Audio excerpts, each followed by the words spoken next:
Morning, everybody. Started going through the kids certification, which I did take a little while ago, but it's always good to read it back up on it, and especially going for level 3, you need to be refreshed and understand kind of everything that CrossFit encompasses and incorporates into their overall program. And CrossFit Kids is a big part of that. So what the goal is with CrossFit Kids is to reestablish that fitness can be fun, and then educate them on stuff like nutrition and other things that are involved in a healthy lifestyle. Because quite often as kids are growing up, they maybe get the association that exercise is a punishment or it's a negative thing.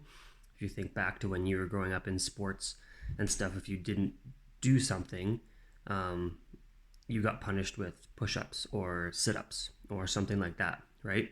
So then people start to establish or associate exercise with punishment, and that is not what we want to do, because then people don't want to exercise.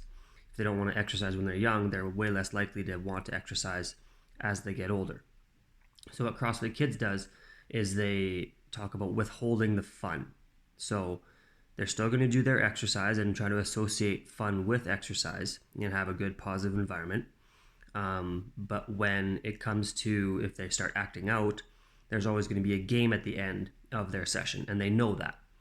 So if you have a kid acting out and you say, instead of, hey, drop down and give me 10 burpees, it's, okay, if you do that again, you're not going to be able to play in the game. That's at the end, and all the kids love playing the games, right? So you're withholding the fun, not doling out exercise as punishment. That's one of the big themes in CrossFit Kids. Another one is just, having the importance of being active in a young kid.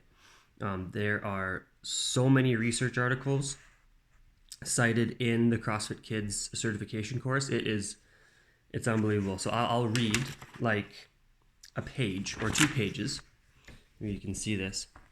I'll read a page, right? Page up there, and then this whole page below is all cited sources.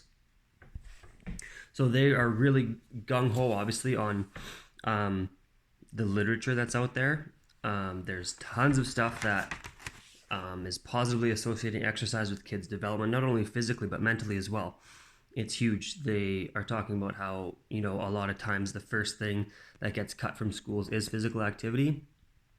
Well, physical activity, or the schools that have started to still implement physical activity or have put more into their schools, they have their students doing better on the educational side. So it's astonishing to me that physical education is the first thing to get cut. Usually it's a money thing, but it actually makes your students perform better. So that's crazy to me. I'm about halfway through the kids manual, and it's really cool. Really good to understand, like, they start from a young age, right? And it's not about necessarily having them get super fit when they're young. It's just about helping them to create good habits and associate it with fun. The more you can have fun, the longer they're going to want to stick with it. The more they understand how important nutrition is and healthy lifestyle stuff is, the longer they're going to stick with it, because they've got a reason behind why they're doing what they're doing. So just a couple of things to think about next time. Maybe you're working with kids in any situation, any sport. Don't dole out exercise as punishment.